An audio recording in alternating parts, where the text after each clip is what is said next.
एक दिन मेरा पर्स गुम हो गया था। पड़ोस का एक लड़का मुझे मेरा पर्स लौटाने आया तो उससे मेरी दोस्ती हो गई और दोस्ती इतनी गहरी हो गई कि हम दोनों अब एक दूसरे के बिना नहीं रह सकते थे। एक दिन, हेलो फ्रेंड्स, मेरा नाम पिया है और मेरी उम्र 30 साल है। मेरी हाइट 5 फुट 4 इंच, रंग गोरा, फिगर काफ़ी अच्छा है। मैं शादीशुदा महिला हूँ। घर से मुझे वो सुख नहीं मिल पा रहा था। अब मैं अपनी कहानी पर आती हूँ, जो लॉकडाउन से पहले की बात है। मेरे पति समुद्री जहाज़ पर काम करते हैं, इसलिए वे 6 महीने जहाँ 1 साल में एक बार आते हैं। वो मुझे पति होने का सुख बहुत कम दे पाते हैं, क्योंकि वो ज़्यादा टाइम बाहर ही रहते हैं। अभी मेरे कोई औलाद नहीं है और सास ससुर गाँव में रहते हैं। मैं मुंबई अपने घर पर अकेली रहती थी। इसी वजह से मैंने खुद को दूसरी चीज़ों में व्यस्त कर दिया, जैसे कि रोज़ सुबह 7 बजे उठकर और नहाना, 8 बजे उठकर जिम जाना, वहाँ से करीब 10 बजे वापस आना। उसके बाद नहाकर अपने लिए नाश्ता बनाना, 12 बजे डाइट लेना, 2 बजे डाइट लेना, 4 बजे कॉफ़ी पीना, दोस्तों को, परिवार के सदस्यों को फ़ोन करके बात करना और रात को 8 बजे लास्ट डाइट लेकर करीब 10 बजे सो जाना। बस यही लाइफ थी मेरी। मैं रोज़ का समय ऐसे ही गुजार लेती थी। एक दिन मुझे जिम के बाद घर के लिए खरीदारी करने मार्केट जाना था। जैसे ही मैं मार्केट पहुंची तो मैंने देखा कि मेरा पर्स कार में नहीं था और ना मेरे जिम में बैग में था। मैंने पुलिस में पर्स खो जाने की कंप्लेंट करवा दी और फिर मैं निराश मन से घर वापस आ गई। 1 घंटे बाद डोर बेल बजी। मैंने दरवाज़ा खोला तो मैंने देखा कि मेरी कॉलोनी का एक लड़का था और उसके हाथ में मेरा पर्स था। उस बॉय का नाम मोहन था और वो करीब 25 साल का था, जो कि हमारे अकाउंटेंट का बेटा था। मैंने उससे पूछा, मेरा पर्स तुम्हारे पास कैसे पहुंचा मोहन? वो बताने लगा, जब आप सुबह जिम जा रही थी तो आपके हाथ से निकल गया था। मैंने आपको आवाज़ भी लगाई, मगर आपके हेडफोन लगा रखे थे, इसलिए आपको सुनाई नहीं दिया। मैंने उसे अंदर बुलाया और पर्स चेक किया। पर्स में पैसे समेत मेरा सारा सामान वैसे की वैसा ही था। मैंने मोहन को थैंक यू कहा और चाय ऑफ़र की। फिर हमने चाय पीते पीते कुछ बातें भी की। मैंने उससे पूछ लिया कि तुम रोज़ सुबह मेरे जिम के टाइम पर अकेले ही रहते हो बाहर, तुम्हारे दोस्त वगैरह नहीं है क्या? तो वो बताने लगा कि गली के लड़कों से उसकी नहीं बनती है। फिर मैंने उससे कहा, अगर तुम्हें बोरियत हो तो मेरे यहाँ आ जाया करो, मैं भी अकेली ही रहती हूँ और यहाँ भी मैं बोर होती रहती हूँ। उस दिन वो चला गया। अगले दिन मोहन खुद मेरे घर आ गया। फिर मैंने चाय बनाई और पीने लगे। मुझे याद आया कि मैंने जो पर्स के लिए पुलिस में रिपोर्ट की थी, वो मुझे रद्द भी करवानी थी। मैं मोहन के को अपने हाथ साथ कार में लेकर गई और हमने पुलिस स्टेशन जाकर कंप्लेंट वापस ले ली। हम वापस घर आने लगे तो मैंने मोहन से पूछ लिया कि क्या तुम्हें भूख तो नहीं लगी है? वो बोला, हाँ, मगर मैं घर जाकर खा लूँगा।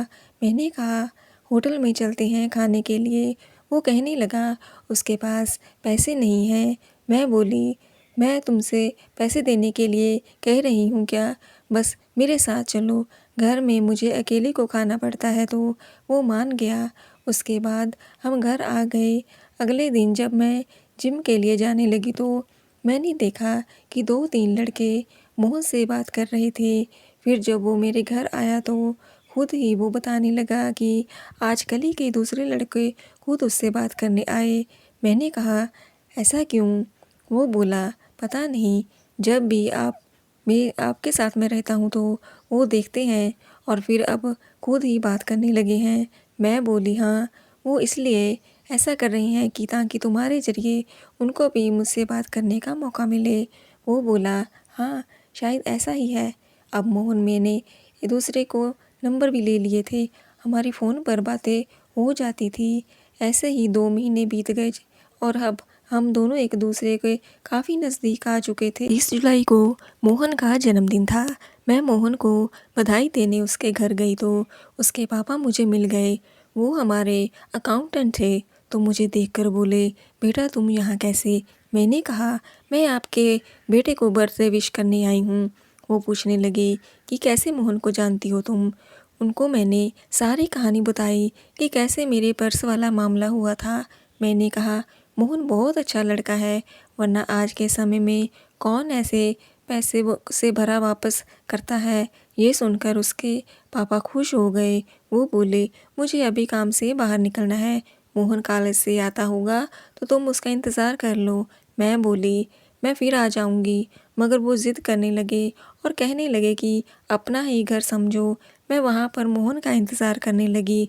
मैं उसके रूम में गई तो मुझे वहाँ पर एक डायरी मिली जिससे उसने सिर्फ मेरे बारे में ही लिखा हुआ था। मैं हैरान हो गई उसे पढ़कर। उसमें लिखा था कि आज मैंने पिया को देखा, बहुत खूबसूरत लग रही थी।